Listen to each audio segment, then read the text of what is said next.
Story 1: The Host Who Never Left. I booked a charming little cabin on Airbnb for a weekend getaway. Nestled in the woods, it promised peace and solitude, exactly what I needed to unwind from the stresses of city life. The host, a woman named Marissa, had excellent reviews and seemed friendly in our brief message exchanges. When I arrived, the cabin looked even more picturesque than the photos. It was late afternoon, and the golden light filtering through the trees added a magical touch. Marissa had left a welcome note with instructions for the house and a friendly reminder to reach out if I needed anything. The first night was perfect. I lit a fire, made myself a cup of tea, and settled in with a book. The only sound was the crackling of the fire and the occasional hoot of an owl. It was exactly what I had hoped for. The next morning, I decided to explore the surrounding woods. The air was crisp, and the forest was alive with the sounds of birds and rustling leaves. I hiked for hours, losing track of time. When I returned to the cabin, it was nearing dusk. As I approached the cabin, I noticed something odd. The door was slightly ajar. I distinctly remembered locking it before I left. A chill ran down my spine, but I brushed it off as my imagination running wild. Perhaps I had simply forgotten to lock it. Inside, everything seemed untouched. I checked all the rooms and found nothing amiss. Still, the feeling of being watched lingered. That night, I struggled to fall asleep, every creak of the cabin amplified in the silence. Around midnight, I heard a soft knock on the front door. My heart pounded as I lay still, listening. The knock came again, more insistent this time. I slowly got out of bed and crept to the window, peeking through the curtain. There was no one there. I debated whether to open the door, but something told me it wasn't a good idea. Instead, I grabbed my phone and sent a message to Marissa, asking if she had stopped by for any reason. There was no response. The knocking continued, growing louder and more frantic. I called out, "Who's there?" but received no reply. The knocking stopped abruptly, leaving an eerie silence in its wake. I stayed awake the rest of the night, too terrified to close my eyes. The next morning, I decided to cut my trip short. I packed my bags and hurriedly left the cabin, not bothering to clean up or leave a note. As I drove away, I felt a sense of relief wash over me. A few hours later, I received a message from Marissa. "I'm sorry for not responding earlier. I hope you enjoyed your stay.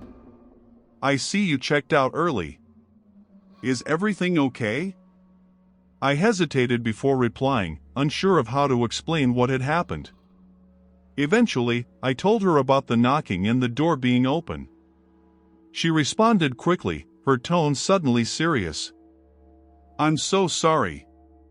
That cabin used to belong to my uncle. He disappeared years ago, and we never found out what happened to him. Some guests have reported strange occurrences, but I never believed them. I'll take down the listing immediately." I never heard from Marissa again, and the listing was indeed removed. To this day, I can't shake the feeling that something, or someone, was trying to reach me that night. The memory of the frantic knocking haunts me, a reminder of the darkness that can lurk even in the most peaceful places.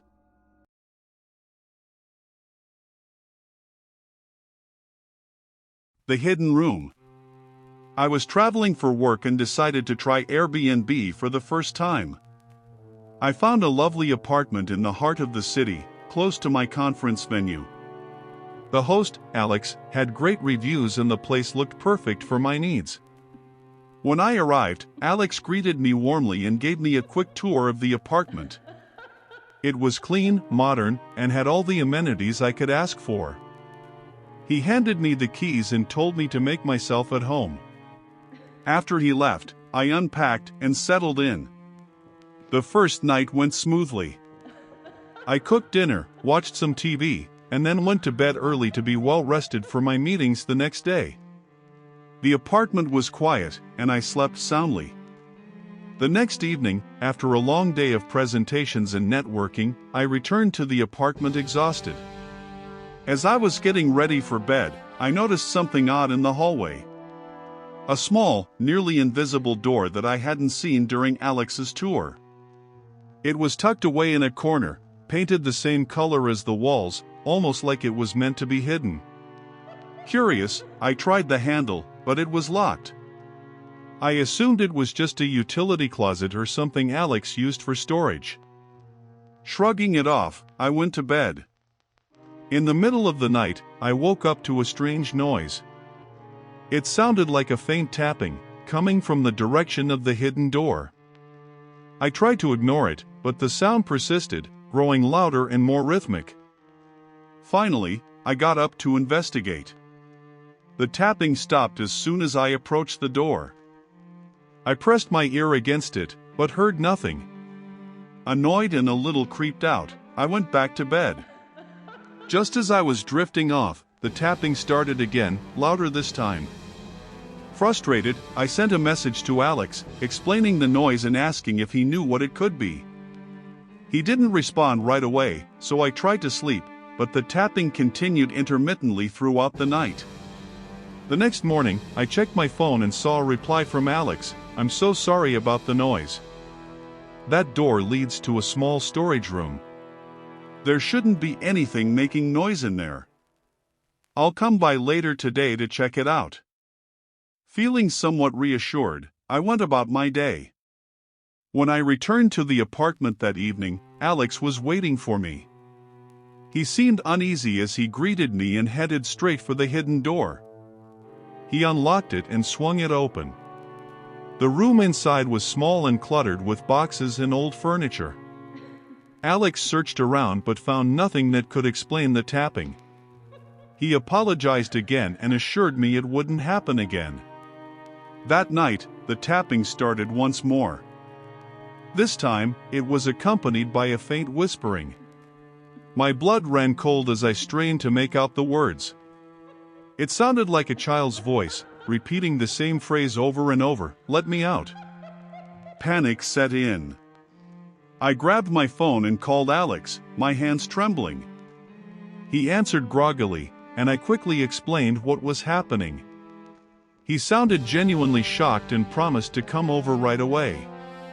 While waiting for him, I stood by the hidden door, the whispering growing louder. "Let me out! Let me out!" I felt a cold draft seeping through the cracks around the doorframe, and the hairs on the back of my neck stood up. Alex arrived within minutes, his face pale. He brought a flashlight and some tools, determined to get to the bottom of the mystery. He pried open the door and shone the light inside. The whispering stopped abruptly. As we searched the small room, Alex moved some boxes aside and uncovered a small trapdoor in the floor. It was old and covered in dust, with a rusty handle. With great effort, Alex managed to lift it open, revealing a dark, narrow tunnel leading down into the darkness. A horrible stench wafted up from the tunnel, and we both recoiled. Alex shone his flashlight down, but the beam barely penetrated the gloom. He looked at me, his face a mask of fear and confusion. "I had no idea this was here," he whispered. "This building is old, but this isn't on any of the plans." We stared at the tunnel, the implications sinking in. Whatever was making the noise, whatever was whispering, was down there. I couldn't spend another night in that apartment. I packed my things and left, leaving Alex to deal with the hidden room and its dark secrets. He offered me a refund and apologized profusely, but I couldn't shake the feeling that something sinister was lurking in that tunnel, something that had been trapped for a very long time.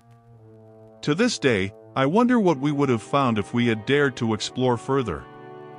The memory of that whispering voice still haunts me, a chilling reminder of the things that can hide in the most unexpected places.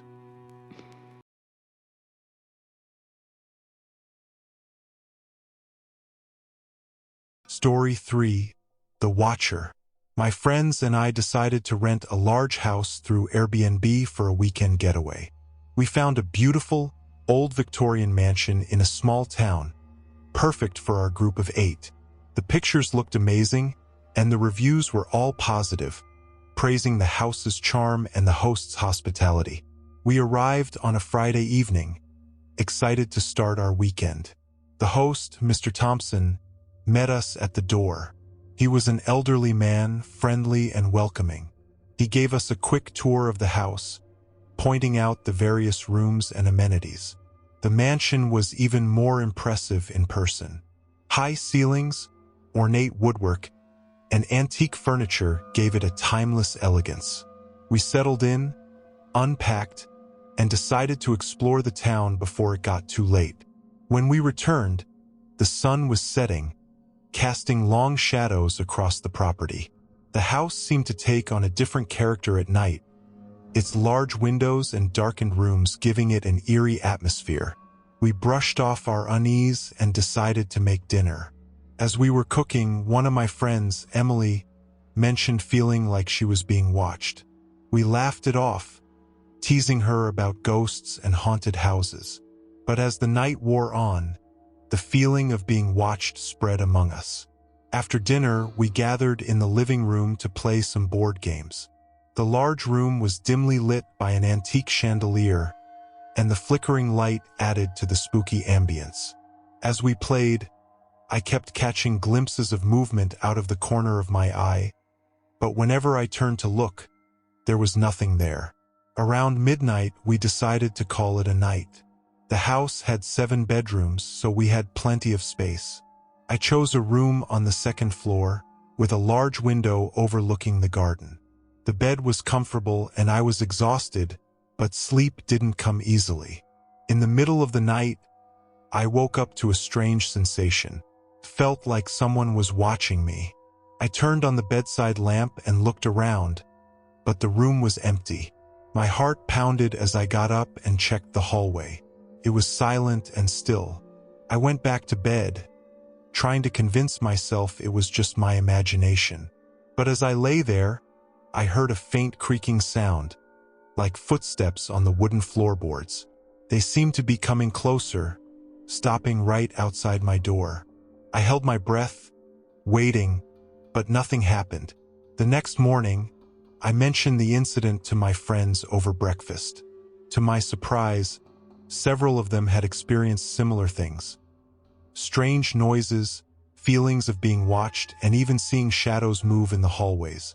Determined to get to the bottom of it, we decided to explore the house more thoroughly.